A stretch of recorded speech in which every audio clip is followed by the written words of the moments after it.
ये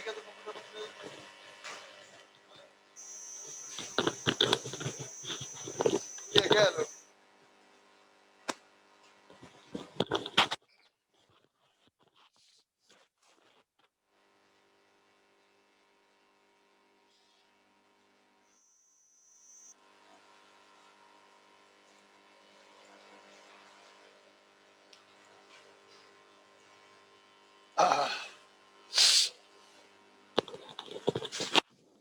दिखा बेटा copy.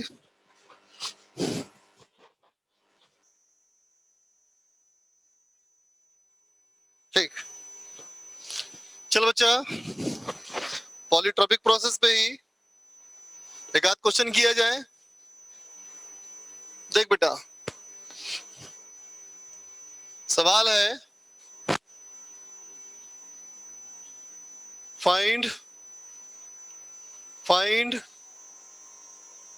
Molar heat capacity, find molar heat capacity of helium gas and amount of heat required, है ना बेटा, और अमाउंट ऑफ हीट बताओ कितना लगेगा, है ना, इन इन raising its temperature, raising its temperature from 300 Kelvin to 400 Kelvin in a process। ठीक है, प्रोसेस दिया बेटा पहला वाला, पहला तुमको दिया है PV square is equal to constant. ठीक है बेटा, और बी हमारा है P V square proportional to T cube, और सी है, रुको, डिग्री ऑफ फ्रीडम कितना होगा बेटा, 3 ना, r by 2, 3r/2 minus minus x 4/3। P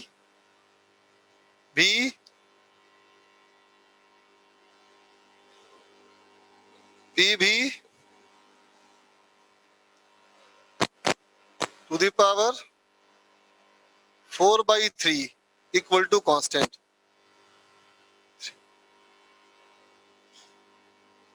ठीक, बनाओ।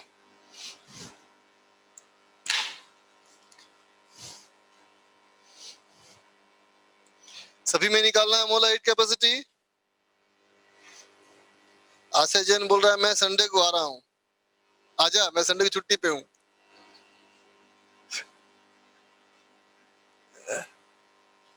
11th का लास्ट क्लास कब है, क्या बजे लास्ट क्लास 11th का? 14th क्लास है, मतलब उस दिन आएगा तुम स्वाहा करने के लिए, हवन करेगा उस दिन। पूजा पाठ खत्म होने के बाद हवन करेगा। हाँ, एकदम लास्ट डे आना बेटा, टाइमिंग पता करके, धुआं नहीं करना चाहता लेकिन। मोल छूट गया, सही बोला, मोल छूट गया यार। हाँ, 1 ले लेंगे, सही बात, 1 मोल।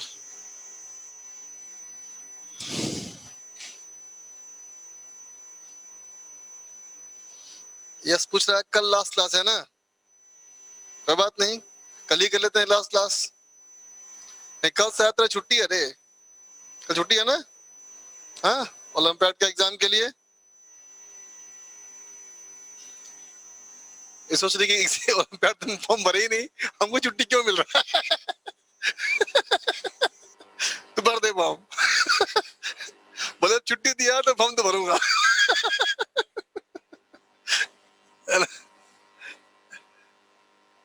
बनाओ बनाओ, क्वेश्चन बनाओ।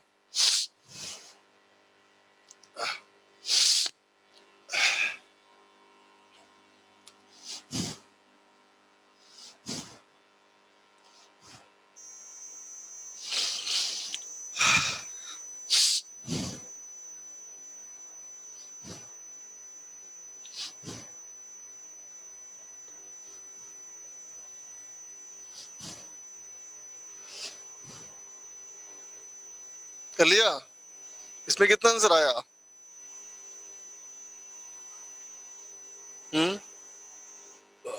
और हीट 50R, 7R/2 और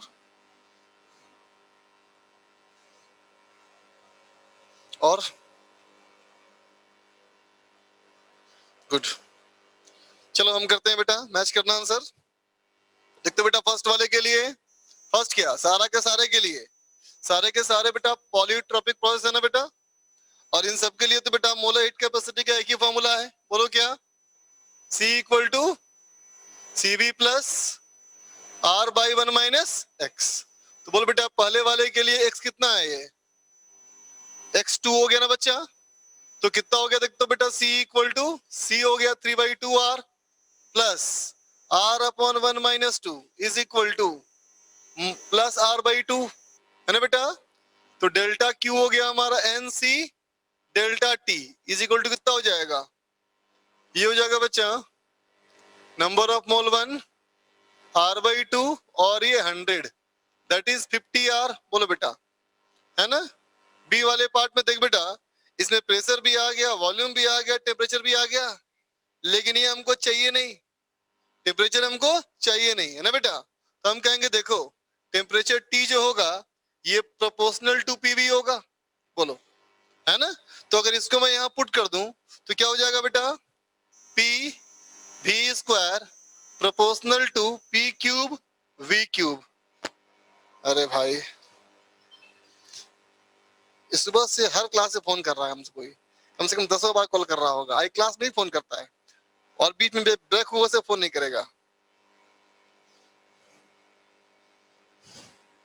इतना टंटे पता लग गया इसको।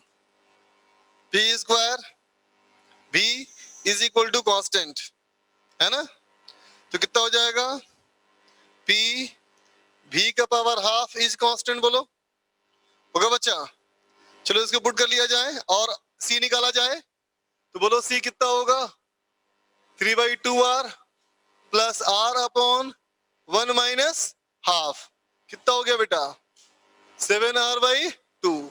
तो delta Q NC delta T कितना हो गया बेटा 1 7R/2 इंटू 100 350R।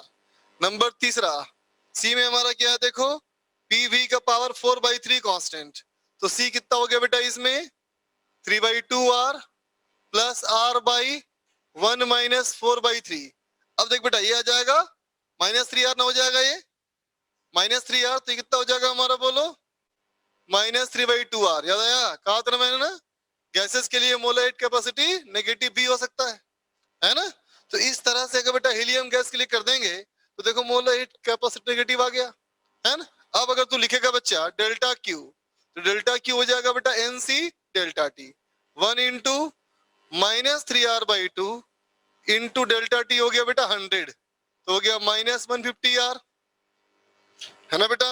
देख रहे हो ना, तुम इतना हीट निकालोगे, दोगे नहीं, 150R का हीट निकाल लोगे तो उसकी टेम्परेचर 300 से हो जाएगा 400 केल्विन, ठीक है बेटा, है ना। लेकिन ऐसा नहीं है कि सबके लिए हो गया, नहीं ये सिर्फ हीलियम के लिए हुआ, क्योंकि बेटा ये वाली वैल्यू मैंने सिर्फ हीलियम के लिए पुट करी, बताओ, है ना बेटा। हाँ लेकिन ये भी हमको पता है कि CV के वैल्यू, है ना बेटा, सबसे ज्यादा कोई होगा तो पॉलीएटॉमिक का होगा, कितना होगा 3R, तो 0 हो जाएगा, बोलो अगर ये 3R पुट कर दो तो 0 हो जाएगा ना बेटा, फिर मतलब उसके लिए आइडियाबेटिक हो गया, लेकिन बाकी सबके लिए क्या हो जाएगा, ये डेल्टा Q नेगेटिव हो जाएगा सब में बेटा, ये है ना, लिख ले।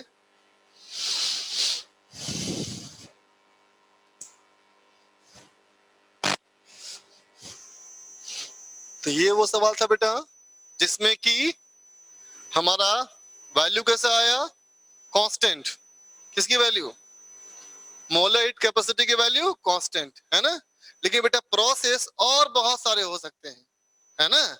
जैसे कि देखो ये सब क्या दिया मैं तुमको, सारा ऐसा कंडीशन तुमको दिया मैंने बेटा कि सभी P V का पावर X के फॉर्म में आ जाए, है ना। लेकिन मैं कहूं कि एक और क्वेश्चन है, इसमें ऐसा है P बराबर P0 e to the power alpha V, ये भी हमारा इक्वेशन है।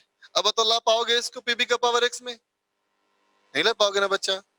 देखो एक्सपोनेंशियल फंक्शन है तो वॉल्यूम के साथ, अल्फा कांस्टेंट है, तो इसके लिए बच्चा ये सी का फॉर्मूला इस्तेमाल नहीं होगा, है ना। इसके लिए क्या करोगे, वही पहले वाला फॉर्मूला, सी बराबर F/2R plus P/N dV upon dt, है ना बेटा। उससे निकलेगा ये, उससे निकालोगे ना तो फंक्शन ऑफ वॉल्यूम हो जाएगा, है ना, जिसमें हम PV इक्वल टू एनआरटी से फंक्शन ऑफ टेम्परेचर भी कर सकते हैं, और उसको इंटीग्रेट करना पड़ेगा हमको फिर, ठीक है। फिर यहाँ से नहीं करेंगे हम लोग, कैसे करेंगे फिर, N C D T integration, ठीक है, बात समझ गया ना। हालांकि वैसे क्वेश्चन बहुत रेयरली होते हैं, क्वेश्चन ऐसे ही होंगे तुम्हारे जो किया जैसा बेटा हम लोगों ने।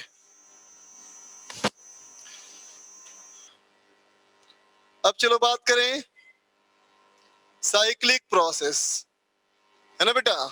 तो cyclic process is not a process, it's a combination of processes, है ना बच्चा। साइक्लिक प्रोसेस को हम कोई सिंगल प्रोसेस नहीं बोलते हैं, है ना। अब बेटा थोड़ा दूर दूर सब बैठ जाए यार, यदि कोई चेकिंग करने वाला आ गया तो आज ही लग जाएगा लॉकडाउन, है ना, थोड़ा दूर दूर ही बैठो। हाँ। देखो बेटा ये 2-3 बैठ गया है, अंकल जी ऐसे जुल्म क्यों कर रहे हैं, एक भाई साहब आगे बढ़ जाइए आकर के, कोई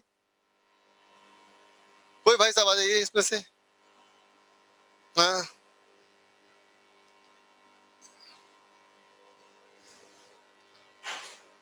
समय के हालात को समझ रहे हो ना बच्चा, क्या है सो अभी। तो देख बेटा साइक्लिक प्रोसेस में क्या हुआ, साइक्लिक मींस लूप, कंप्लीटिंग ए लूप, है ना, जहां से चले वहीं पे वापस, है ना। ये नहीं करना हम लोग को, वापस नहीं जाना अभी, है ना। साइक्लिक प्रोसेस पढ़ना है, करना नहीं है ना। तो जिस प्रेशर वॉल्यूम टेम्परेचर से स्टार्ट किए उसी प्रेशर वॉल्यूम टेम्परेचर पे वापस, है ना बेटा। तो देख तो साइक्लिक प्रोसेस का मतलब ये हुआ बेटा कि जहां से चले वहीं पे वापस आ गए, इसका मतलब ओरिजिनल ओरिजिनल थर्मोडायनामिक कोऑर्डिनेट, है ना बच्चा। Original thermodynamic coordinate is restored, है ना, P V T वापस आ गया, है ना, ठीक है। तो सोच के देखो, अगर प्रेशर वॉल्यूम टेम्परेचर वापस आ गया बेटा, है ना, तो फंक्शन कभी भी मोनोटोनस नहीं हो सकता, कंटिन्यूअसली इंक्रीजिंग या कंटिन्यूअसली डिक्रीजिंग नहीं हो सकता। जब भी को तो क्या होगा, पहले इंक्रीज किया होगा फिर डिक्रीज किया होगा ना बच्चा। तो कम से कम चाहिए 2 प्रोसेस चाहिए, उससे कम में संभव नहीं है ना। तो क्या कहेंगे, it's a combination of it's a combination of 2 और मोर प्रोसेसेस, बोल बेटा, 2 या 2 से अधिक प्रोसेस का कॉम्बिनेशन, है ना, followed one after the other, A से बी, बी से सी, सी से डी, डी से ए वापस, है ना बच्चा। तो कम से कम अभी 2 हो सकता है, ए से भी, बी से, बोलो, है ना बेटा, ठीक। उससे ज्यादा तो कितने भी हो सकते हैं, 3 4 5 6 कुछ भी हो सकता है ना बेटा। तो देख बेटा ये बात पक्की है कि जहां से हम चले वहीं पे वापस आ गए, है ना। और फर्स्ट लॉ ऑफ थर्मोडायनेमिक्स पे हमें पूरा भरोसा है ना बेटा। तो हम तो ऐसा बोलेंगे ना बेटा कि sigma delta Q should be equal to sigma W, बोलो, बोलो क्यों। तो कहेंगे as summation of delta U should be 0, क्योंकि टेम्परेचर तो वापस आ गया, है ना बेटा। तो N C V T2 minus T1 plus NCV T3 minus T2 plus NCV T1 minus T3, जब जोड़ेंगे तो NCV सब कॉमन हो जाएगा, सब कैंसिल हो जाएगा, है ना बेटा। तो डेल्टा यू हमेशा क्या होगा, साइक्लिक प्रोसेस में 0 हो जाएगा, है ना बेटा। इसका मतलब टोटल वर्क डन और टोटल हीट सप्लाइड हमेशा बराबर होगा, है ना। Total work done and total heat supplied हमेशा बराबर, ठीक है ना। तो अब हमने सोचा बेटा कि देखो साइक्लिक प्रोसेस कहा गया, प्रेशर वॉल्यूम टेम्परेचर जहां से हम स्टार्ट किए वहीं हम वापस आ गए, है ना। इसको अगर हम प्रेशर वॉल्यूम डायग्राम में दिखाएं बेटा तो दो तरीके हो सकते हैं, ध्यान देना बच्चा, दो तरीके हो सकते हैं। मैं कहूं प्रेशर वर्सेस वॉल्यूम ग्राफ, और या बेटा प्रेशर वर्सेस वॉल्यूम ग्राफ, है ना। मैं क्या हो सकते हैं दो तरीके, देखो बेटा, मैं यूं कहूं कि साइकिल ऐसे आया और साइकिल कंप्लीट, साइकिल ऐसे आया और साइकिल कंप्लीट, है ना बेटा। अब दोनों में अंतर क्या कि ये जो साइकिल है बेटा ये है क्लॉकवाइज, और ये साइकिल जो हमारा है बेटा एंटी क्लॉकवाइज है, ठीक है ना। अब दोनों में क्या डिफरेंस है ना। डिफरेंस, सबसे बड़ा डिफरेंस ये है बेटा, एक तो दिख रहा है क्लॉकवाइज एंटी क्लॉकवाइज, है ना, और दोनों बच्चा अलग अलग सिस्टम के लिए है ना। ये कहाँ होगा बोलो, ये होगा हीट इंजन में, ठीक है बेटा, और ये हमारा होगा हीट पंप में, समझा, है ना। थर्मोडायनामिक्स बेस्ड मशीनें दो तरह की होती है ना, एक हीट इंजन और एक हीट पंप, है ना बेटा। यूजुअली आम जीवन में हम हर उस डिवाइस को पंप बोलते हैं बेटा जो नेचर के उल्टा फ्लो कराता हो। बोलो, जो नेचर का जो फ्लो है बेटा, है ना, उसका उल्टा फ्लो करवाएगा उसको हम पंप बोलेंगे। जैसे कि साइकिल पंक्चर हुआ तो हवा बाहर से अंदर जाएगी, अब बोलता है यस, अबे पंक्चर हुआ तो अंदर से बाहर जाएगी है कि नहीं। तो साइकिल पंक्चर हुआ तो अंदर से हवा बाहर जाएगी, ये नेचर का फ्लो है कि नहीं। तुम क्या चाहते हो कि बाहर से हवा अंदर भेजे, जहां साइकिल के अंदर की प्रेशर पहले से ज्यादा है ना बेटा, तो उसको क्या बोलते हो, पंप बोलते हो, बिल्कुल सही बात, है ना बेटा, है ना। ठीक है, ठीक। ऊपर पानी का टंकी तुम्हारा है, मान ले कहीं छेद हो गया तो पानी ऊपर से नीचे गिरेगा, ऊपर तो नहीं जाएगा ना बच्चा, है ना। लेकिन जिस डिवाइस को पानी को ऊपर जाने के लिए इस्तेमाल करते हो उसे क्या बोलते हो, pump. In the same way, in thermodynamics, in thermal physics, heat always flows from higher temperature to lower temperature, है ना बेटा। जब कभी भी हम लोअर से हायर फ्लो करवाएंगे, वो करेगा नहीं, करवाएंगे, अपने मन से नहीं करेगा, हम करवाएंगे, तो उस डिवाइस का नाम क्या होगा, क्लियर। जैसे कि रेफ्रिजरेटर, जैसे कि एसी, है ना, ठंडे कमरे को और ठंडा करता है ना बेटा वो, बोलो बेटा, है कि नहीं। फ्रीज के रखे हुए सामान जो ठंडा है उसको और ठंडा करता है ना वो। इसका मतलब क्या कर रहा है, ये उस जगह से हीट निकाल रहा है जहां पे टेम्परेचर कम है, और फेंक कहां रहा है बाहर, जहां ज्यादा टेम्परेचर है, बोलो, है ना। ठीक है ना। आज की सरकार का काम हो रहा है गरीब को और गरीब कर रहे हैं बोलो अच्छा, है कि नहीं, है ना। तो गरीब को और गरीब करता है कौन, पंप, है ना। जबकि ये क्या है, नेचर का डिफ्यूजन है ना। हर अमीर आदमी के यहाँ चोरी होगी, ये क्या है, हीट इंजन नेचर का फ्लो है ना। जहाँ एक बस्ती में बहुत अमीर आदमी है, देखा पुराने सिनेमा, पुराना मूवीज में, जमींदार लाला जी, है ना, ठीक है, सारे गांव वाले इस चक्कर में रहते थे कभी इसको लूट ले, है ना। तो ये क्या था, डिफ्यूजन था बेटा, वो हीट इंजन था। इतनी बात समझ में आ गया। अब दोनों में अंतर समझो, अंतर पहचानो। जैसे कि मान लो अगर मैं बोलूं एक मोटरसाइकिल का इंजन सोचो, मोटरसाइकिल का इंजन में बेटा क्या होता है, सिलेंडर, पिस्टन, करेक्ट। उसके अंदर लगा होता है क्रैंकशाफ्ट, और वहां से लगा होता है क्या, स्पार्क प्लग, है ना। हुआ क्या, सिलेंडर के अंदर पेट्रोल या डीजल इंटर किया, है ना बेटा, कंप्रेशन के तरीके से या स्पार्क प्लग के इग्निशन से अंदर सिलेंडर में क्या हुआ, ब्लास्टिंग हुई, एक्सप्लोजन हुआ, बहुत हाई टेम्परेचर आया ना बेटा।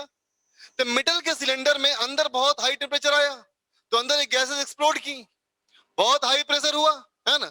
तो क्या हुआ कि अंदर हाई टेम्परेचर है, बाहर लो टेम्परेचर है, तो अंदर से हीट फ्लो हो रहा है। लेकिन इसी फ्लो के दौरान अंदर के हाई प्रेशर ने पिस्टन को बाहर धकेल दिया, बोलो बेटा, है कि नहीं। पिस्टन को बाहर धकेल दिया, इसका मतलब इंजन स्टार्ट हो गया, ठीक है। तो हुआ क्या, अंदर के गैस ने पिस्टन को बाहर धकेल दिया, तो वर्क डन बाई गैस हुआ, बोलो बेटा। हुआ कैसे कि अंदर का हीट बाहर फ्लो कर रहा था, है ना, उसी के दौरान सिलेंडर की गैस ने पॉजिटिव वर्क कर दिया, है ना। नेचर में जो फ्लो हो रहा है वो फ्लो होने दो, है ना, और उस फ्लो में से अपने काम की चीज निकाल लो। ये हमारा क्या कॉन्सेप्ट है, हीट इंजन का, है ना। जरा गौर से देखो इस ग्राफ को, इसको मैं अगर अपर हाफ लोअर हाफ में काट दूं बेटा, तो ऊपर देखो पॉजिटिव वर्क है ना, नीचे नेगेटिव वर्क है ना। नेगेटिव वर्क का एरिया छोटा है ना, पॉजिटिव वर्क का एरिया बड़ा है ना, तो नेट वर्क डन हुआ ना पॉजिटिव। बोलो बेटा, है ना। तो ये सिस्टम हमें वर्क देगा, हमें वर्क आउटपुट देगा, ठीक है, बात समझे। अब इसमें देखो क्या है, अपर हाफ पकड़ो, क्या ऊपर बताओ, नेगेटिव वर्क डन का एरिया बड़ा है, पॉजिटिव वर्क का एरिया छोटा है, ये नेट वर्क नेगेटिव बेटा। ये ऐसे काम नहीं करेगा, इसे करवाना पड़ेगा, हम इसको वर्क देंगे तब ये काम करेगा, है ना। एसी फ्रीज में जब इलेक्ट्रिसिटी कंज्यूम करेगा तब वो काम करना शुरू करेगा, बात समझे बेटा। हीट इंजन हीट पंप समझ गए दोनों का बेसिक स्ट्रक्चर, है ना। तो देख बेटा, इन दोनों में है ना क्या कर रहे होगे, हीट इंजन क्या बेसिक प्रिंसिपल है, तो कहोगे देखो इसका बेसिक प्रिंसिपल क्या है कि ऊपर एक टीएच है, टीएच मतलब हाई टेम्परेचर सोर्स, ठीक है बेटा। नीचे क्या है, TL low temperature sink, source and sink. Source heat देगा, सिंक डुबाना डुबा देगा, कंज्यूम कर जाएगा पूरा, है ना। तो नेचर का फ्लो क्या है कि हाई टेम्परेचर से लो टेम्परेचर में अपने आप हीट फ्लो करेगा, बोलो बेटा, है ना। लेकिन इसी फ्लो में हम क्या करेंगे, अपनी मशीनरी फिट कर देंगे, है ना बेटा। क्या है ये, हीट इंजन क्या करेगा, कुछ यहां से वर्क हमको आउटपुट दे देगा, ठीक है। तो क्या करेगा ये, हाई टेम्परेचर से हीट एब्जॉर्ब करेगा, क्यूए हीट एब्जॉर्ब, और लो टेम्परेचर पे हीट रिलीज करेगा, और जो डिफरेंस होगा वो वर्क आ जाएगा आउटपुट में, क्या समझ गए। अगर वर्क नहीं होता तो दोनों बराबर होता, अगर ये नहीं होता तो ये दोनों बराबर होता, है ना। तो सारी दुनिया इस काम में लगी है कि इसको जीरो कर दें, है ना। पूरी कायनात पूरी दुनिया पूरी साइंस लगी है इसके पीछे कि इसको जीरो कर दिया जाए, है ना।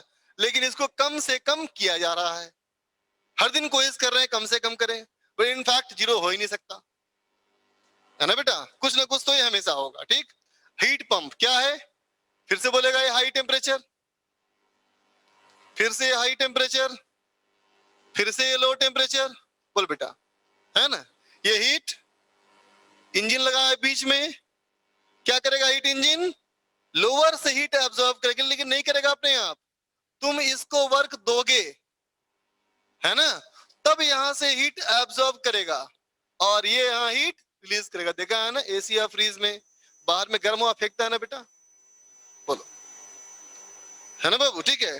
दोनों में बेटा कंजर्वेशन ऑफ एनर्जी हमेशा लागू है, इसका मतलब क्या बोलेगा, बोलो यहाँ Q A minus Q R equal W, बोलो बेटा, है ना। और यहाँ क्या बोलेगा, बोलो Q R equal to W plus Q A, है ना बेटा। जितना ये एसी रूम को ठंडा करता है उससे कहीं ज्यादा बाहर गर्म करता है, देखो Q A R equal to क्या है, डब्ल्यू प्लस क्यू है ना। जितने यहाँ ठंडा किया उससे ज्यादा हीट बाहर छोड़ रहा है बेटा। So now we can understand how AC and fridge are responsible for global warming, है ना बेटा। वो क्या कर रहा है, वर्क को भी कन्वर्ट कर दिया हीट में, बात समझ में आया बेटा, यहाँ तक क्लियर है, यहाँ तक, है ना। अब इनकी और इनकी बात करें, चलो इनकी बात करते हैं पहले। हम चाहते हैं हमारा इंजन एक काम करे, है ना, लेकिन हम चाहते हैं हमारा इंजन सबसे अच्छा काम करे, है ना। सो लेट अस डिफाइन अच्छा, अच्छा का मतलब क्या, तो क्या कहेंगे, ज्यादा से ज्यादा डब्ल्यू दे हमको, बोल बेटा, है ना।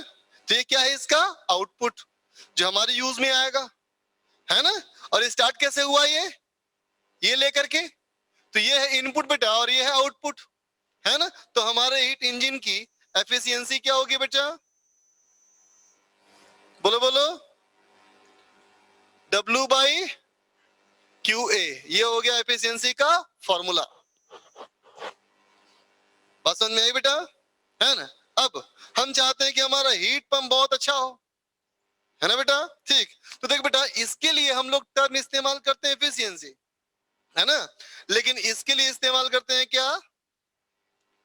Coefficient of performance. इसको लिखते हैं COP, COP, coefficient of performance. समझे बात को, है ना? लेकिन काम वही है, जजमेंट। ये किस लिए है? फिर जजमेंट कहोगे, कौन अच्छा इंजन कौन खराब इंजन। उसी तरह सीओपी भी क्या है बेटा? कौन अच्छा हीट पंप कौन खराब हीट पंप, है ना? लेकिन दोनों के लिए सेम टर्म इस्तेमाल इसलिए नहीं करते क्योंकि हमारा मोस्ट फंडामेंटल कॉन्सेप्ट यही है, एफिशिएंसी हमेशा 1 से कम होती है ना बेटा? तो ये तो 1 से कम आएगा हमेशा, लेकिन इसका सीओपी 1 से बड़ा हो जाएगा, इसलिए हम लोगों ने इसको एफिशिएंसी का नाम नहीं दिया, ताकि हमें कंफ्यूजन ना हो, है ना? ठीक है, क्या कहेंगे? Output by input. ठीक बेटा, अब डिसाइड करते हैं आउटपुट। आउटपुट का मतलब क्या? आउटपुट का मतलब क्या? तो ऐसा बिल्कुल नहीं समझना है बेटा कि जो सिस्टम से बाहर निकल रहा है वो आउटपुट है। सब लोग ये समझते हैं, जो सिस्टम से बाहर निकला वो आउटपुट, जो सिस्टम में इंटर किया वो इनपुट। नहीं, बिल्कुल नहीं। आउटपुट मतलब जो काम हम उससे करवाए वो आउटपुट, और वो काम करने के लिए जो हमसे वो लेगा वो इनपुट। किसी मशीन को स्टार्ट करने की जो चीज चाहिए वो क्या है? इनपुट, है ना बेटा? और मशीन से हमें जो करवाना है वो क्या है? आउटपुट। जैसे कि पंखा ऑन करते हो बेटा, पंखा घूमता है, लेकिन उसका हेड छू के देखो, उसका माथा गर्म रहता है हमेशा, देखा छू के हेड गर्म होता है ना हमेशा, है ना? तब बताओ तू पंखा ऑन किस लिए करता है? पैर घुमाने के लिए या उसका माथा गर्म करने के लिए? बोल, घूमने के लिए ना बेटा। सो आउटपुट बाहर निकलने वाली चीज तो हीट भी है और घूमना भी है, लेकिन आउटपुट किसको माना जाएगा? काइनेटिक एनर्जी को उसकी। बोल बच्चा, है ना? उसी तरह से बताओ, इस सिस्टम को तुमने किस लिए बनाया था? अपना पड़ोसी का मकान गर्म करने के लिए या अपना रूम ठंडा करने के लिए? Correct, so this one is the output, है ना? लग रहा है तो इंटर कर रहा है, कैसे हो सकता है आउटपुट? नहीं, बिल्कुल नहीं। हमारा पर्पस क्या था? तो ये आउटपुट, है ना? है ना? हमारा दिमाग शैतान का भी हो सकता है, तो हम ये बोलेंगे आउटपुट। अपना रूम ठंडा हो चाहे नहीं हो, पड़ोसी गर्म करना है बोलो, तो ये हो जाएगा आउटपुट, है ना? ये बात हंसने की जरूर है, बट इट्स ए फैक्ट।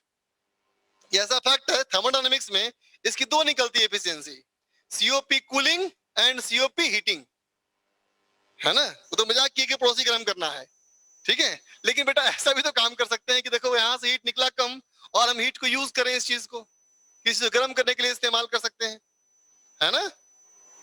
बात समझे ना? तो देख बेटा, ये मानोगे आउटपुट तो क्या हो जाएगा? कोफिशिएंट ऑफ परफॉर्मेंस हीटिंग, है ना? ये लोगे तो क्या होगा? कोफिशिएंट ऑफ परफॉर्मेंस कूलिंग, है ना? हमारे सिलेबस में सिर्फ सीओपी कूलिंग पढ़ना है, ठीक है? तो हम कैसे डिफाइन करेंगे? बोलो, आउटपुट क्या है? क्यूए। इनपुट क्या है? डब्ल्यू। तो क्या हो? बोलो, क्यूए बाई डब्ल्यू, है ना? ठीक, यहां तक लगभग हर बच्चे को रहता है याद, लेकिन एग्जाम में सवाल नहीं बनता है। उसका वजह यह है कि वो भूल जाते हैं कि क्यूए और डब्ल्यू क्या था, क्यूए क्यू आर क्या है, what is QA Q R. दिक्कत यहाँ होती है ना? और फिर सब में क्या होता है? सारे बच्चों का आंसर, हर क्वेश्चन का आंसर एक ही आता है, 1 ठीक है? क्यों आता है 1? क्योंकि उसको याद रहता है याद कि ये दोनों तो बराबर था, ये बराबर था, तो रेशियो 1 सब में, है ना? लेकिन ये बात यहाँ ये है बेटा कि ये जो है ना वो ये है, हमें तो सिर्फ ये चाहिए। बात समझा? ठीक है? तो देख बच्चा, हीट एब्जॉर्ब मतलब जिसमें डेल्टा क्यू पॉजिटिव हो, है ना? हीट रिलीज मतलब जिसमें डेल्टा क्यू नेगेटिव हो। हमने कहा था ना कि इसमें तो 2 या 2 से अधिक होंगे प्रोसेस। चलो मान लेते हैं 4 है प्रोसेस, सारे प्रोसेस का डेल्टा क्यू निकालो, किसी का पॉजिटिव आएगा किसी का नेगेटिव आएगा, सिर्फ पॉजिटिव वाले को कलेक्ट कर लो, नेगेटिव वाला छोड़ दो, तो क्या है बच्चा? वो क्यूए है। सिर्फ नेगेटिव वाले को जोड़ लो, क्या हो गया? क्यूआर हो गया। आगे बात समझ में? ठीक है ना बच्चा, है ना। तो इन दोनों के लिए मैं यहां लिख दे रहा हूं, क्यू ए का मतलब क्या है, क्यू ए का मतलब क्या है, तो कहा ना उन सारे डेल्टा क्यू का सम जो कि पॉजिटिव है ना। और क्यू आर का मतलब क्या है, उन सारे डेल्टा क्यू का सम जो नेगेटिव है। क्लियर, ठीक है, लिख ले फटाफट। साहिल हैंड रेज कर रखा है, साहिल बोलो। सर मुझे पूछना था कि हमारा कोर्स कब तक खत्म होगा? हमारा कोर्स खत्म कब तक होगा, आज खत्म करता हूं मैं तुम्हारा, है ना, टेंशन मत ले। ठीक है, आज तो मैं खत्म कर दूंगा। अब मैं पूछता हूँ तू कब खत्म करेगा। एक बच्चा पूछ रहा है क्या आपको पूछता नहीं आता क्या, तुम कम बाबा लगते हैं क्या जी।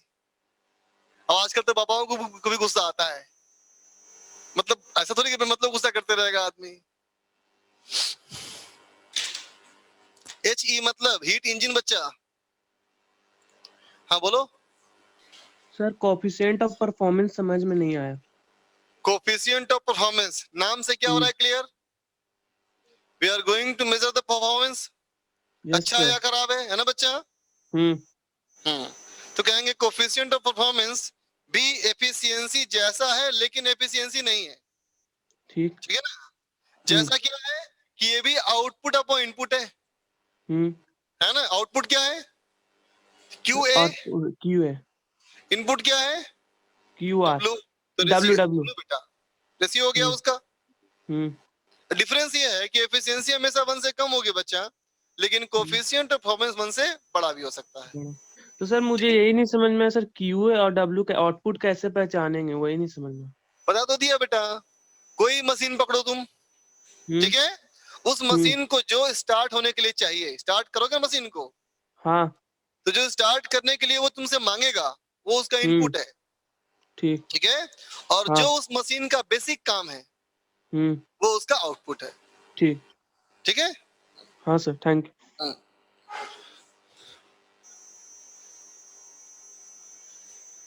हाँ डब्ल्यू सेम ही होगा ना बेटा, इनपुट दोनों के लिए है तो।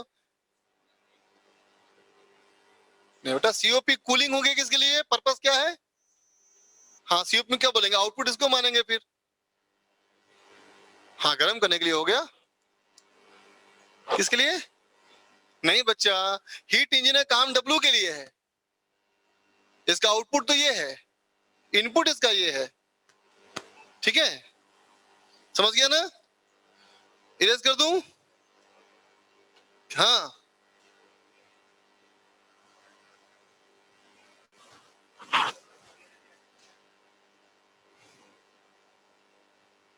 तुम्हारी बात बिल्कुल सही है, वहां सवाल बिल्कुल परफेक्ट है, लेकिन हम लोग जो यूज करते हैं ना बेटा ना, वो इलेक्ट्रिकल हीटर होता है ना। उसमें क्या होता है कि जितनी इलेक्ट्रिसिटी आई वो पूरा का पूरा कन्वर्ट करता है हीट में, है ना। लेकिन ये मत समझना कि उसमें लॉस नहीं हुआ, है ना। कैसे समझाता हूँ तुमको, जैसे कि घर में तुम रूम हीटर इस्तेमाल करते हो, है ना, तो पहले तो ये पहचानो कि उसका पर्पस क्या है। तो क्या कहोगे, पर्पस ये है कि हम उसको आंच महसूस करेंगे। तो मान लो मैंने हीटर यहाँ पे रखा है ना बेटा, बिजली की तार यहाँ से वहां जोड़ी है और यहाँ हम आंच महसूस कर रहे हैं, है ना बेटा। तो हमारे पास जो हीट आई वो क्या मानी जाएगी, आउटपुट। और जो बिजली कंज्यूम किया वो क्या माना जाएगा, इनपुट। लेकिन बीच में तार भी तो है, ये भी गर्म हो रहा होगा ना, ये भी लॉस कर रहा होगा ना हीट, तो उसको लॉस मानेंगे इस केस में। क्लियर, ठीक है। सिंपल समझ बेटा, जो हमको मिला, जो हम चाहते थे, जितना हमको मिला, जो हम चाहते थे, है ना, उस फॉर्म में एनर्जी जो हमको मिली वो आउटपुट उसका है, हम उसी को मानेंगे आउटपुट। क्लियर है।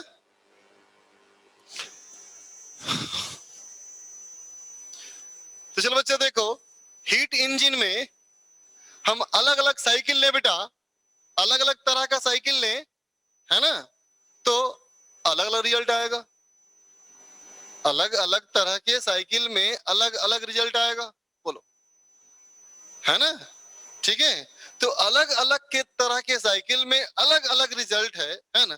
तो आउट ऑफ दोज ऑल एक कहा गया है स्टैंडर्ड, जिसमें एफिशिएंसी सबसे ज्यादा होती है, ठीक है। उसे क्या बोलते हैं हम लोग बेटा, कार्नोट इंजन, ठीक है। लेकिन इंजन बोलते हैं, कार्नोट पंप नहीं बोलते, Carnot engine is the best engine, but Carnot pump is not the best pump. ठीक है ना? देखो, अच्छा ये समझते हो ना, ये दोनों फॉर्मूला एक दूसरे का उल्टा नहीं है। दिख रहा है उल्टा कि है नहीं? क्योंकि इसका क्यू ए यहां से है, इसका क्यू ए यहां से है, दे आर डिफरेंट, है ना? चलो अब जो देखा जाए, कार्नोट इंजन,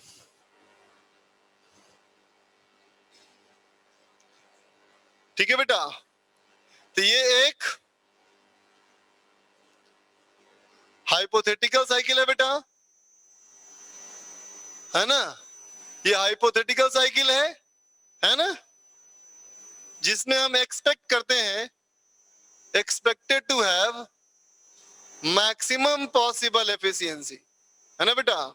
सबसे ज्यादा एफिशिएंसी हम इसमें चाहते हैं, उम्मीद करते हैं, इसमें उम्मीद करते हैं कि सबसे अच्छा एफिशिएंसी इसी में आएगा।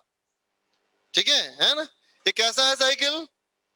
ये साइकिल में है there are two adiabatic and two isotherms. समझे बेटा? दो adiabatic and two isothermal curves,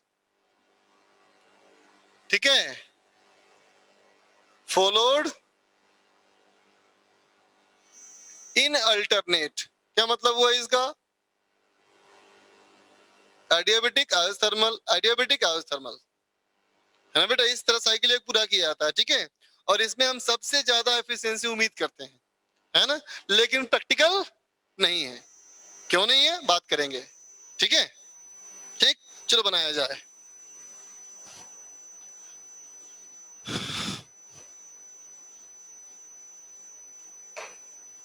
तो देख बच्चा, कार्नोट इंजन का जो साइकिल होता है कैसा होता है? देखो,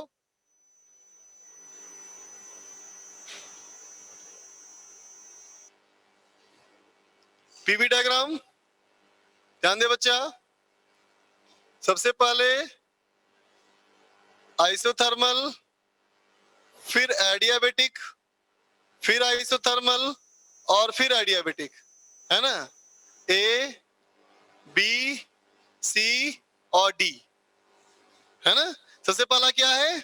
isothermal process, T is equal to constant. फिर क्या है? Adiabatic, Q constant.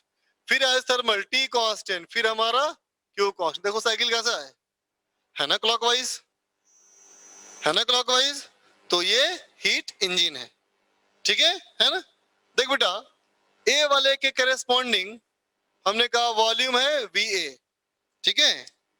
ए वाले करेस्पॉन्डिंग वॉल्यूम VA, ठीक? डी वाले करेस्पॉन्डिंग वॉल्यूम VD, बी वाले करेस्पॉन्डिंग VB और सी वाले करेस्पॉन्डिंग VC, ठीक है ना बेटा? ऊपर का T कांस्टेंट, नीचे का T कांस्टेंट, है ना? क्या ये दोनों आइसोथर्मल कर्व इंटरसेक्ट करेंगे? नहीं ना बेटा। जब दो कर्व है इसका मतलब T1 T2 डिफरेंट है, इंटरसेक्ट नहीं कर सकती, करेक्ट है ना? अब बात आती है बेटा कि इन दोनों में अगर डिफरेंट टेम्परेचर तो कोई एक हाई होगा, कोई एक लो होगा, है ना? तो देखते बेटा, मैंने पकड़ा इस वाले पॉइंट को और मैंने पकड़ा इस वाले पॉइंट को। ये पॉइंट है इस टेम्परेचर का और ये पॉइंट है इस टेम्परेचर का, है ना? गौर करो क्या दिख रहा है? ये वाला पॉइंट का प्रेशर और वॉल्यूम दोनों छोटा है इससे, इसका मतलब उसका बड़ा है टेम्परेचर, है ना? तो ये क्या है बेटा? हाइयर टेम्परेचर कांस्टेंट, ये है लोअर टेम्परेचर कांस्टेंट। नीचे वाला TH कांस्टेंट, ऊपर वाला नहीं, नीचे वाला TL कांस्टेंट, ऊपर वाला TH कांस्टेंट, है ना बेटा? सुना ध्यान से, अगर मैं B से C की बात करूं तो है ना adiabatic process, PV gamma constant, PV gamma constant से ही आता है TV गामा -1 कांस्टेंट। तो मैं लिख दिया temperature at B into volume at B to the power gamma -1, temperature at C, volume at C, gamma -1। फिर मैंने कहा कि B का तो हाईयर था टेम्परेचर, तो इसको लिख दिया मैंने TH, C का था लोअर टेम्परेचर, लिख दिया TL। कोई दिक्कत? ठीक है बच्चा? अब मैंने बात की बेटा कहां से कहां, अब मैंने बात की डी से ए, डी से ए में लिखा मैंने T A V A gamma minus one, है ना, T D V D gamma minus one equal to T A V A gamma minus one. ठीक है, अब देखो बेटा ए वाला पॉइंट तो हाईयर टेम्परेचर का है और डी वाला पॉइंट तो लोअर टेम्परेचर का है। ठीक, अब इन दोनों को डिवाइड कर ले, इक्वेशन नंबर 1 और इक्वेशन नंबर 2 को डिवाइड कर लो, क्या हो गया बेटा, B A upon V B is equal to V C upon V D. बोल बेटा, होगा, होगा बच्चा, है ना। चलो इसको मैंने मान लिया, इसको मैंने मान लिया x, इस रेशियो को मैंने मान लिया x। ठीक है ना। अब बोलो a से b कैसा है प्रोसेस, आइसोथर्मल है ना बेटा, तो डेल्टा क्यू ए बी, ए से बी का हीट ऑब्जॉर्ब, क्या formula, NRT log V2 upon V1।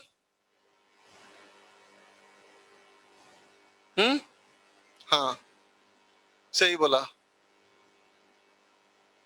बोलो बेटा, ठीक है। तो क्या हो जाएगा, NRT H ln VB upon VA। बोलो बेटा, ठीक है।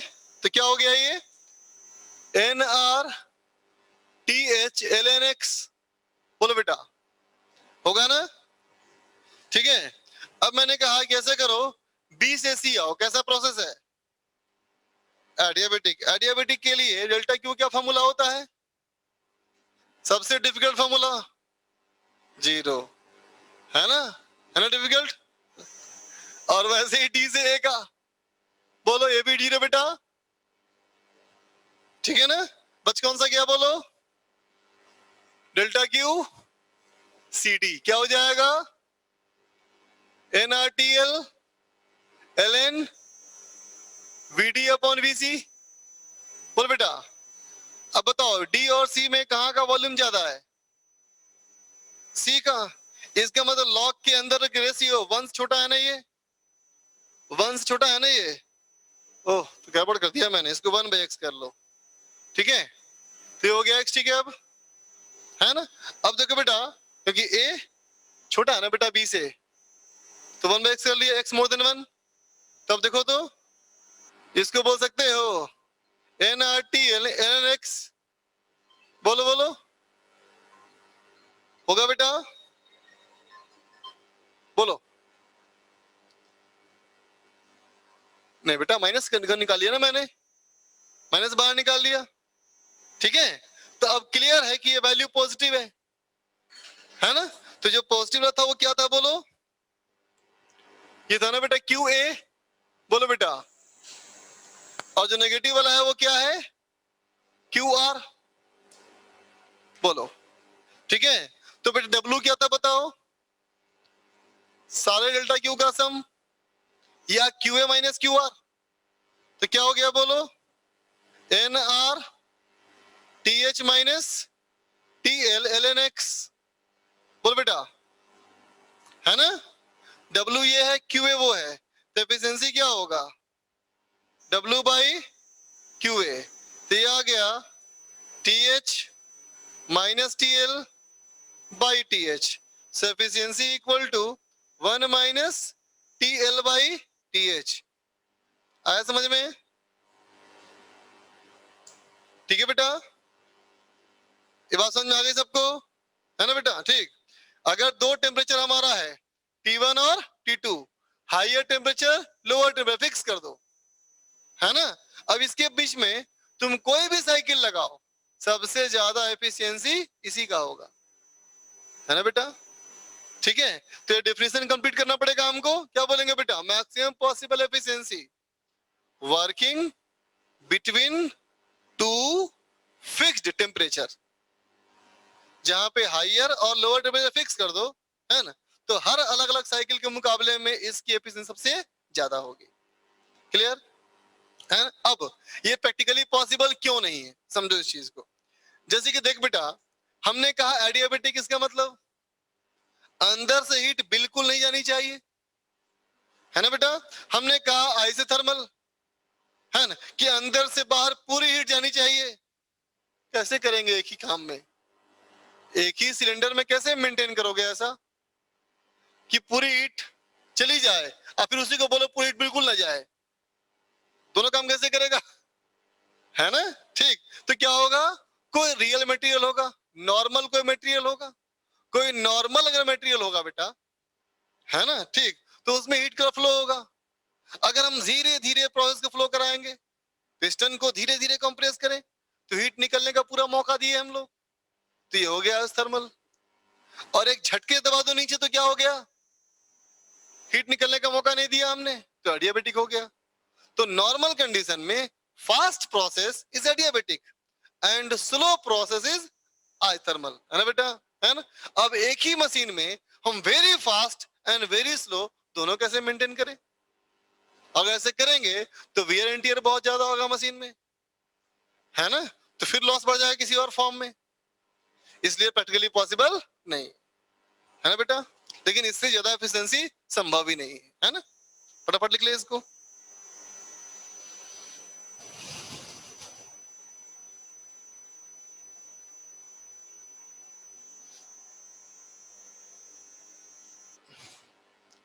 एक्स एक्सिस पे वॉल्यूम है बेटा, दो तरफ, ओ वाई भी लिख दिया volume, sorry sorry, Y pressure है,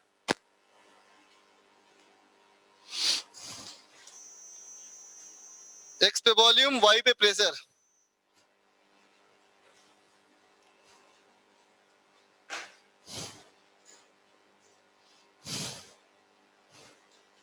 ऋषभ बोलो। सर वो D2M है, LHS में VD है। किसमें? सर D2A में। हाँ D2A में, सही बात। RHS में VD है। हाँ सर तो फिर 1/2 किए तो फिर VA/VB कैसे और VA/VC कैसे आ गया? वो 2/1 करना चाहिए, नहीं 2/1 है वो।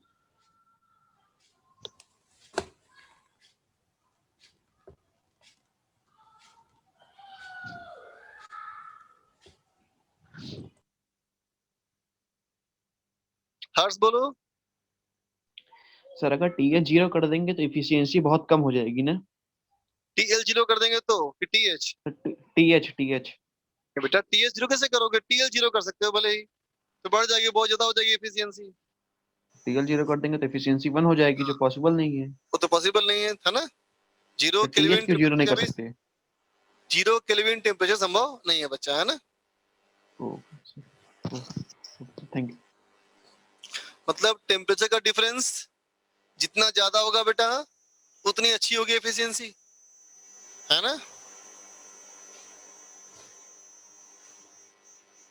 हो गया।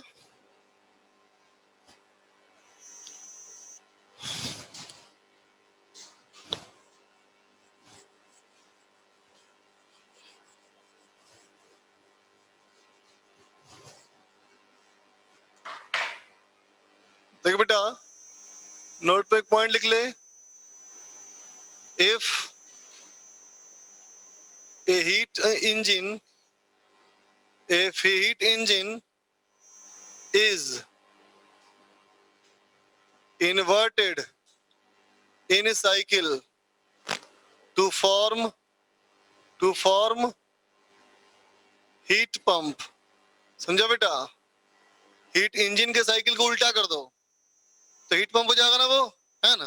तो फिर क्या लिखोगे, COP equal to 1/, eta upon 1 - eta, ठीक है बेटा। COP और एफिशिएंसी में फॉर्मूला हो जाएगा।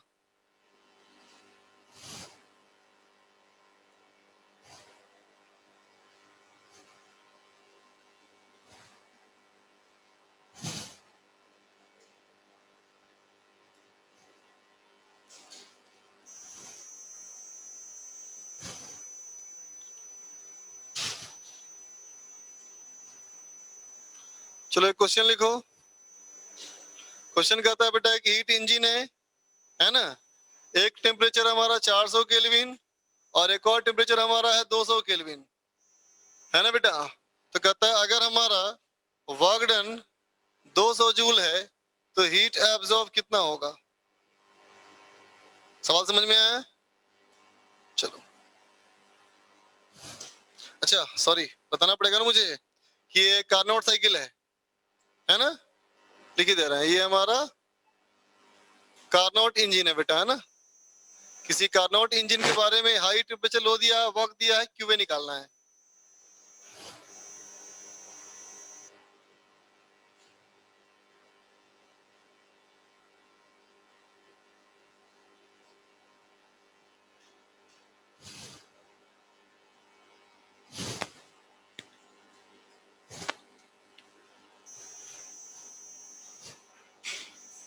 बोलो बोलो, बिल्कुल सही। सीधे फॉर्मूला क्या कहेंगे बेटा, eta equal to 1 minus TL/TH equal to W upon QA, है ना। ठीक, अगला सवाल, if a Carnot cycle, a Carnot engine, a Carnot engine cycle is of efficiency 60% is inverted to form heat engine। अगर heat engine बनाने के लिए हमने इस हीट पंप, समझो बेटा, इंजन के साइकिल को उल्टा करके बना दिए पंप, है ना। तो सवाल कहता है find work required to extract 200 joule of heat from sink। लिखो तो।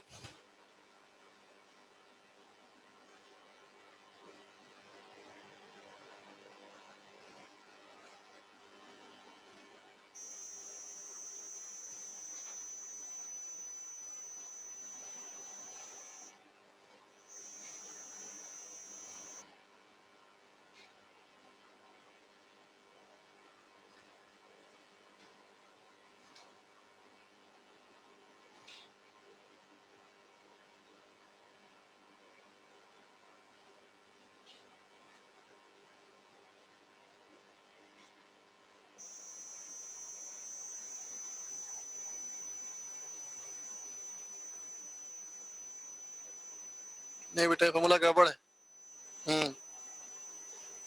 फॉर्मूला गड़बड़ है। ये 1 माइनस 1 बाई ईटा होता है बेटा ये, ठीक है। एक मिनट रुको रुको रुको, 1 माइनस 1 बाई ईटा करेंगे तो नेगेटिव हो जाएगा ये। ईटा माइनस 1 बाई ईटा होता है तो 1 माइनस ईटा बाई ईटा, तो 1 बाई ईटा माइनस 1, ये होता है फॉर्मूला।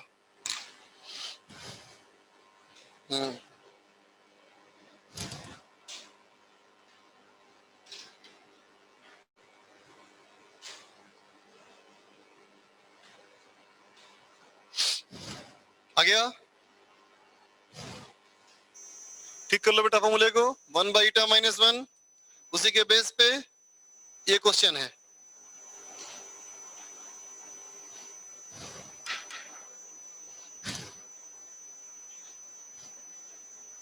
कितना?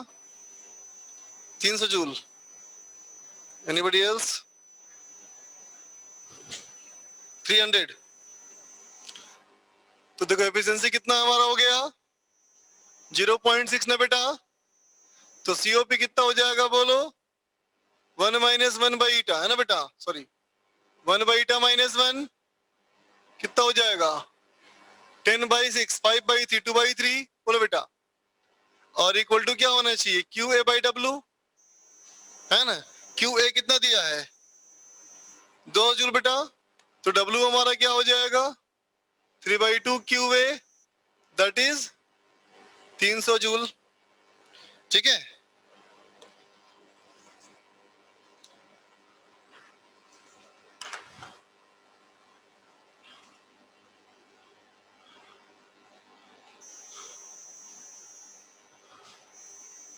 बोलो बेटा क्या है ये, हीट इंजन है कि हीट पंप है? हीट इंजन है ना?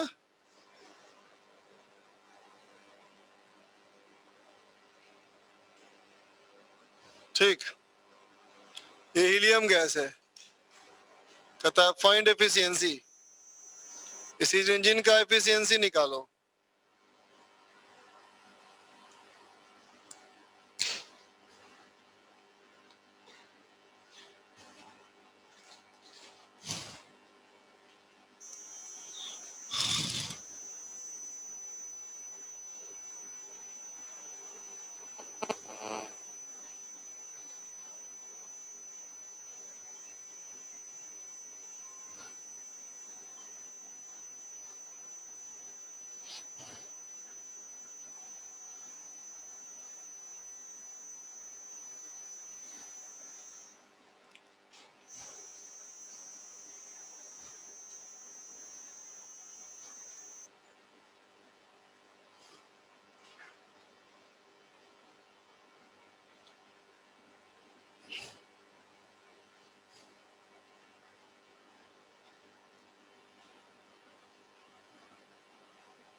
हमें निकालना है बेटा एफिशिएंसी ना।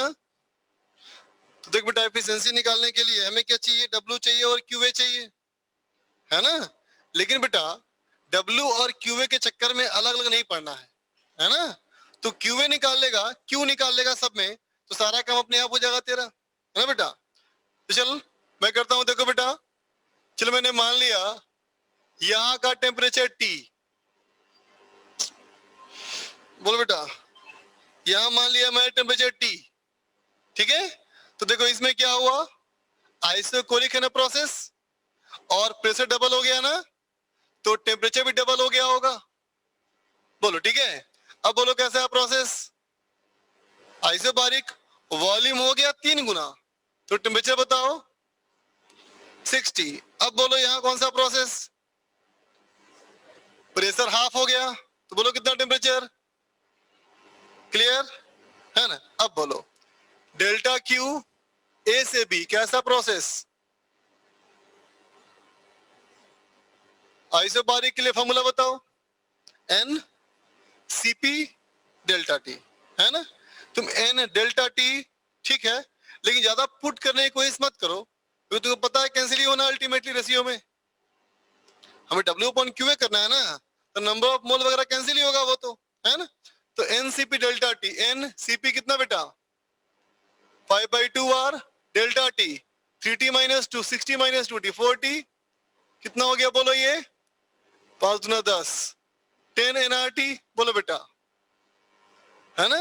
देखो अगर यहाँ वैल्यू दिया हो ना कि 20 litre 60 litre 100 kilo pascal 200 kilo pascal, तब भी पुट मत करना, ये पुट करके कैलकुलेट करोगे टाइम वेस्ट होगा, फायदा कुछ नहीं। रेशियो में अल्टीमेटली सारी बातें कैंसिल ही होनी है ना। तो डेल्टा क्यू बी सी बोलो कैसा process, isochoric, N CB delta T, N CB हो गया 3/2 R delta T minus T T, बोलो इसका मतलब -9/2 nRT, है ना बच्चा।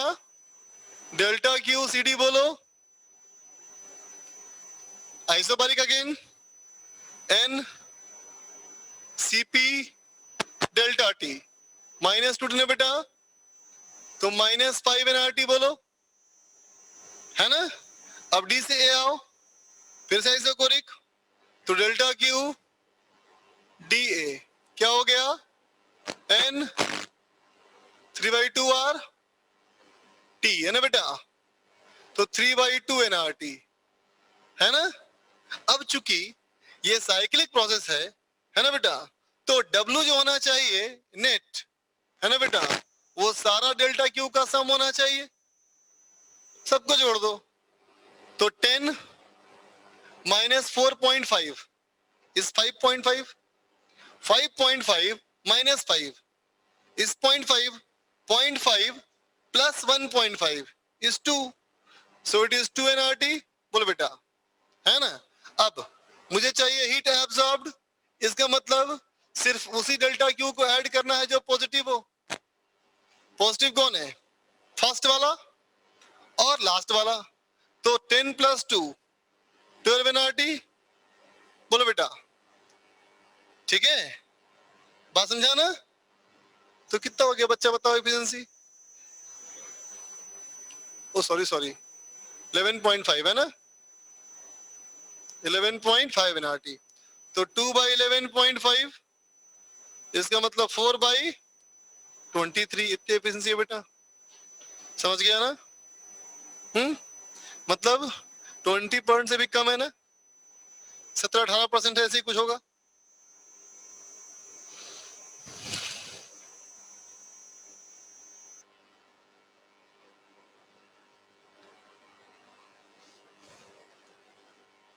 समझ गए,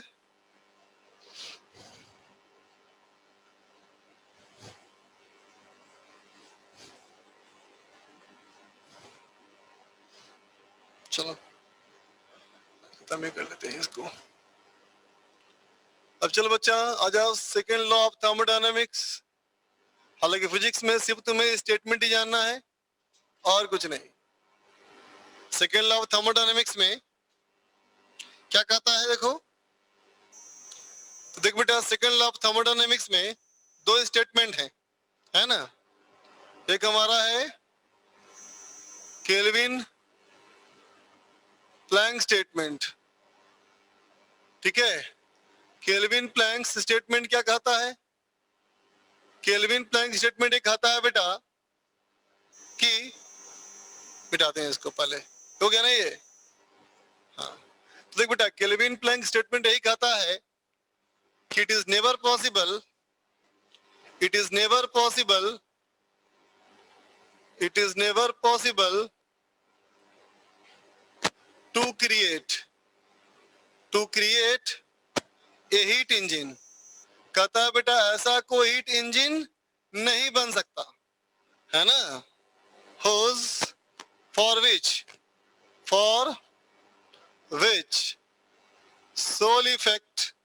sole effect is to absorb heat from sink and produce work output, है ना बेटा। कहता है वो सिर्फ एक ही काम करे, क्या करे, सिर्फ वर्क प्रोड्यूस करे बिना हीट रिलीज किए हुए। लिख दे रहा हूं, विदाउट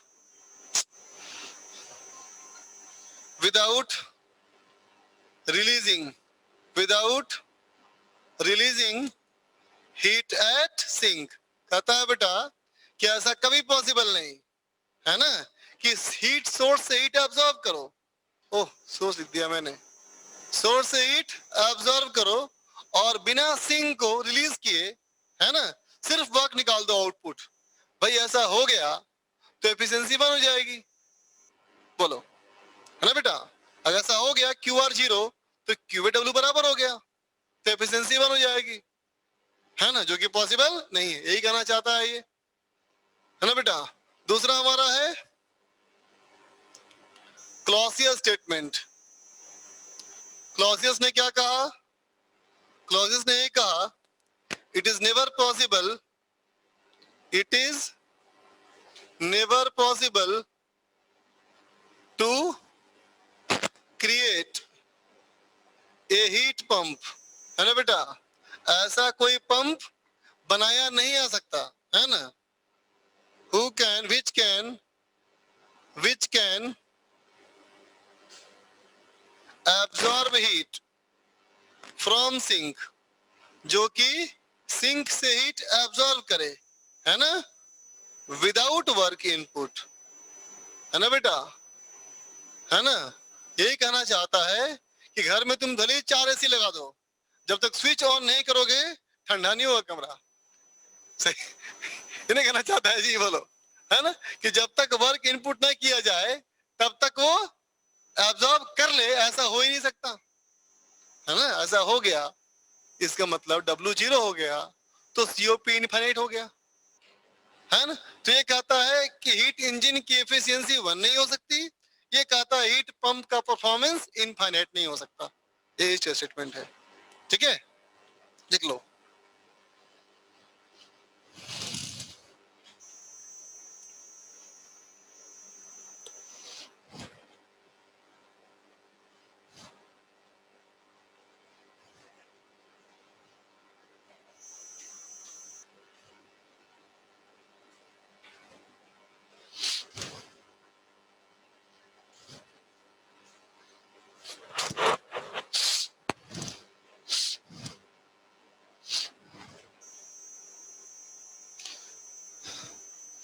स्मितल पूछो बेटा।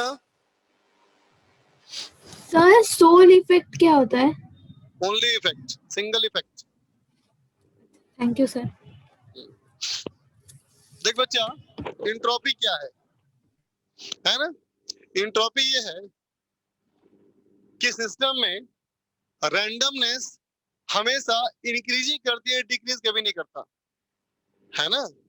जैसे कि मान लो तेरे घर का अलमीरा, इसमें बुक शेल्फ है, बुक तुमसे आए हुए हो, है कि नहीं, उसके सही ला दो तो बुक गिर जाएगा, फिर ला दो वापस ही हो जाएगा, नहीं, वो सिर्फ रजनीकांत की मूवी में होता है ना, कि जूता हिलाता है तो लेस बन जाते हैं उसके है ना?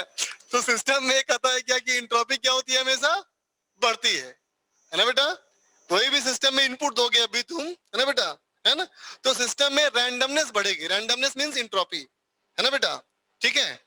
लेकिन रैंडमनेस से ज्यादा अच्छा वर्ड मुझे लगता है क्या, डिग्री ऑफ डिसऑर्डरनेस, ठीक है बेटा, degree of disorderness, not being ordered, एक सही तरीके में चीजें अरेंज की हुई है, एनर्जी, है ना, ठीक है, वो हमेशा क्या होगा, एनर्जी का फॉर्म बदल जाएगा, है ना, और जब बदलेगा तो वापस रिकवर अपने आप नहीं होंगे, है ना बेटा। तो इंट्रोपी का मतलब क्या है, डिग्री ऑफ डिसऑर्डरनेस, ठीक है बेटा, है ना। इंट्रोपी होता क्या है, तो कहेंगे बेटा DS, change in entropy DS is equal to DQ by T, है ना।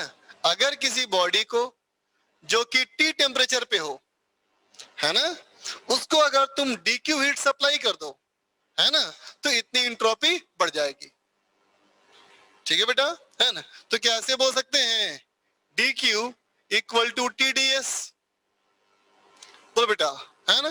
तो कैसा बोल सकते हैं, delta Q is equal to integration of TDS is equal to area under TS graph. बोलो बेटा, टेम्परेचर इंट्रोपी ग्राफ के एरिया निकाल लेंगे तो निकल जाएगा हीट, बात समझ गया ना, ठीक है। अगर टेम्परेचर कांस्टेंट हो तो डेल्टा Q बाई T, है ना। जैसे कि फॉर एग्जांपल मैं कहूं आइसोथर्मल प्रोसेस के लिए, बोलो डेल्टा Q का फॉर्मूला क्या होता है, nRT log V2 upon V1, और टेम्परेचर होता है ना कांस्टेंट, बोलो है कि नहीं। तो आइसोथर्मल के लिए एंट्रोपी क्या होगा, तो लिख देंगे NR delta T log V2 upon V1 divide by T, तो T तो कट जाएगा, बचेगा NR log V2 upon V1, है ना। लेकिन इतना आसान निकालना बाकी सब के लिए नहीं होगा, आइसोबारिक के लिए, आइसोकोरिक के लिए, इन सब में क्या होगा बेटा, टेम्परेचर वेरिएबल होता है ना, ठीक है। जैसे मुझे निकालना, मुझे किसके लिए, आइसोकोरिक का निकालना है ना, तो क्या लिखूंगा मैं, DQ बराबर NCV DT, NCV DT put कर देंगे और इंटीग्रेट कर लेंगे T1 से लेकर T2 तक, है ना। तो क्या हो जाएगा NCV ln T2/T1। आई से बारीक के लिए NCP ln T2/T1। बात समझ में आ गई? हालांकि उतना पूछता नहीं है, तुम्हारा सवाल बस इसके ऊपर रहेगा बेस्ड, है ना बेटा। एंट्रोपी पे अब तक 2 बार क्वेश्चन आए हैं, एक बार मेंस में आया है, एक बार एडवांस में आया है ना। जब मेंस में क्वेश्चन आया था बेटा, ये ऐसा आया था, देखो मेंस में क्वेश्चन ऐसा आया था कि टेम्परेचर और एंट्रोपी का ग्राफ दिया हुआ था, ठीक है बेटा, ऐसा, और पूछा था कि अगर ये हमारा मान ले S0 है, ये 2S0 है, ये T0 है, ये 2T0 है, तो कहा था बताओ इसका एफिशिएंसी क्या है। ये सवाल था मेंस का, कोई बड़ी बात नहीं। इसके नीचे का एरिया निकाल लेंगे, क्या मिल जाएगा, डेल्टा क्यू ए से बी का। इसके नीचे का एरिया निकाल लेंगे, फिर निकल जाएगा हीट। ये जी हाँ, तो एरिया 0 है, इसका एरिया पॉजिटिव है क्योंकि बड़ा है एंट्रोपी ना, डेल्टा क्यू पॉजिटिव, ये हो गया क्यू ए। यहाँ तक एंट्रोपी घटा है, डेल्टा क्यू नेगेटिव है, तो क्यू ए हो गया क्यू आर, तो क्यू ए हो गया क्यू आर हो गया, तो निकल जाएगा एफिशिएंसी तुरंत। बोल, बात समझा बेटा? ठीक है। एक बार एडवांस में क्वेश्चन आया था बेटा, वो इस तरह से आया था कि पानी को हमने क्या किया, गर्म किया, पानी को और आइस को मिक्स किया आपस में, वाटर आइस को मिक्स किया, है ना बेटा। वाटर आइस को मिक्स करने से, है ना, आइस मेल्ट कर गया।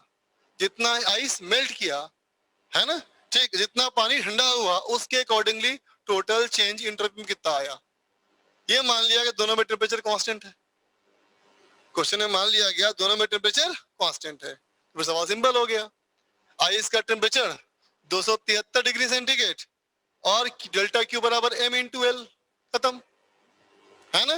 वाटर का निकाल लिया उस तरह से, जो भी टेम्परेचर मान लो उसका था 100 डिग्री सेंटीग्रेड, तो 373 डेल्टा क्यू, जितना आइस हीट रिलीज किया उतना हीट ऑब्जर्व किया, फिर ml/T, फिर निकाल लेंगे, दोनों को ऐड कर लेंगे, खत्म, है ना। लिख लिया बच्चा?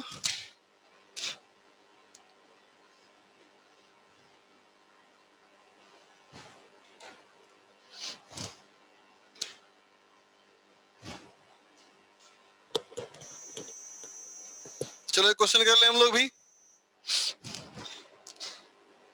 देखते बेटा। क्वेश्चन है 1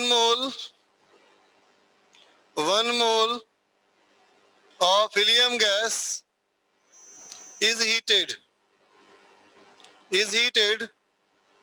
from 300 Kelvin to 400 Kelvin, ठीक है।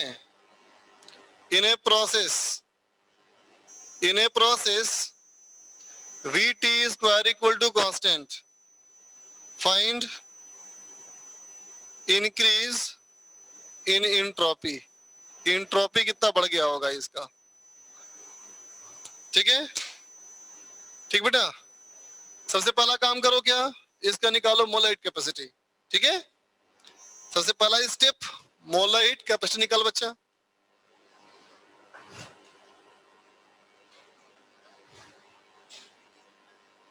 टेम्परेचर चेंज होने पे भी, हाँ, अगर DQ 0 हो जाए बेटा तो, है ना।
एंट्रो आइडियाबेटिक के लिए 0 हो जाएगा ना बेटा एंट्रोपी।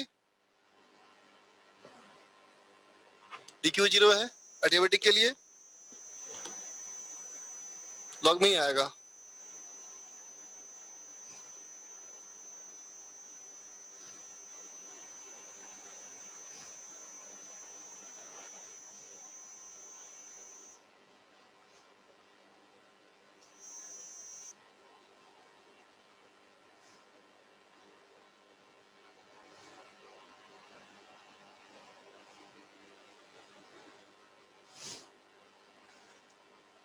स्मितल बोलो। सर डाउट क्लियर हो गया है ओके पहले से। चलो मैं करता हूँ, देखो पहला काम मोलर एट कैपेसिटी निकाला जाए बेटा, और वो निकालने के लिए पहले इसको चेंज किया जाए। VT square equal to constant, इसका मतलब V into P square V square constant, इसका मतलब P B का पावर 3/2 इक्वल टू कांस्टेंट। बोलो बेटा, है ना? इसका मतलब C कितना हो गया बोलो तो? CV 3/2R plus R upon 1 minus 3/2 equal to कितना बेटा? Minus half. R हो जाएगा ना सिर्फ, देखो तो सही है ना कि माइनस हाफ और होगा, माइनस R/2 सही। तो DQ कितना होगा बेटा? NC DT, तो 1 into minus R/2 into DT, है ना बेटा? हाँ DT/T, हाँ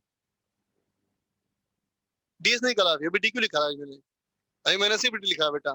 तो माइनस R/2 DT हो गया ना बेटा। अब बोलेंगे बेटा DS कितना? DQ/T, तो हो गया बेटा माइनस R/2 DT/T। तो entropy delta S equal to minus R/2 DT upon T integration, कहां से कहां? 300 से 400 Kelvin. Delta S equal to minus R/2 ln 4/3। ठीक है बेटा? हम्म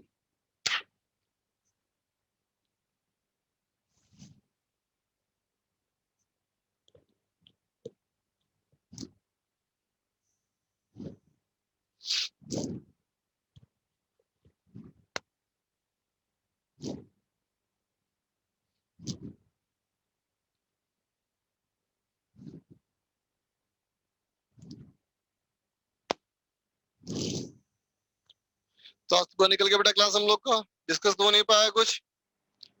तो नेक्स्ट वीक क्लास लगती है हमारी अगर, तो हम डिस्कशन ही करेंगे उन क्लासेस में, है ना? तो तुम लोग आगे बढ़ो होमवर्क में, अपना ऑर्डर ऑफ होमवर्क रखो ऐसे। अगर क्लास नहीं भी लगेगी ना बेटा मान लो, तो मैं एक्स्ट्रा क्लास लगवा लूंगा तुम्हारा डिस्कस करने के लिए, इसलिए होमवर्क करते ही रहना है, ठीक है? टाइम टेबल का वेट नहीं करना है। जैसे मान लो हम लोग कहाँ तक कर चुके थे, साउंड में पूरा कर चुके थे ना हम लोग, साउंड में कर चुके थे पूरा, कैलरीमेट्री नहीं किया था स्टार्ट, एक्सरसाइज 1 हो गया था, ये भी हो गया था, हम ही किए थे ना? अच्छा मैंने होमवर्क डिस्कस नहीं किया ना मैंने, हाँ वही तो, डिस्कस कुछ भी नहीं किया अभी मैंने। ओके ठीक है, तो सबसे पहले कैलोरीमेट्री करना है बेटा पूरा, है ना? पहले कैलोरीमेट्री में तुम ये एक्सरसाइज 1 और एक्सरसाइज 2 पार्ट 1 कर चुके हो, है ना? तो अब इसके आगे बढ़ना और एक्सरसाइज 2 पार्ट 3 करना, फिर 2 पार्ट 4 करना, फिर एक्सरसाइज 3 करना, फिर एक्सरसाइज 2 पार्ट 2 करना। इसी ऑर्डर में करो, ठीक है ना? इसी ऑर्डर में करना है, और इसी ऑर्डर में केटीजी वाली सीट भी करनी है ना? केटीजी एंड थर्मोडायनामिक्स, ये जो हमारा सीट है ना बेटा, ये भी ऐसे ही करना है। Exercise 1 part 1 part 2, exercise 2 part 1 part 3 part 4, exercise 3, फिर एक्सरसाइज 2 पार्ट 2। एक्सरसाइज 2 पार्ट 2 सबसे लास्ट में करना है, ठीक है ना? डिस्कस मंडे से लगाएं क्लास, एक क्लास कल छुट्टी रहे, कल तो नहीं हो पाएगा, तो मंडे से हो पाएगा। ये तुम्हारा 12th का पोर्शन शुरू हो रहा है 16 से ना? हाँ कल छुट्टी है, कल छुट्टी है तो कल से नहीं करेंगे डिस्कस, छुट्टी हमारा है। मैं मंडे से क्लास लगाऊंगा भले इसका, है ना। इतना चूंकि डिस्कस भी एक क्लास में नहीं हो पाएगा तो कम से कम 2 क्लास तो लगेगी और तुम मेंटली प्रिपेयर रहना इसके लिए और काम लगातार करते जाना, रुकना नहीं, ठीक है। चल बाय।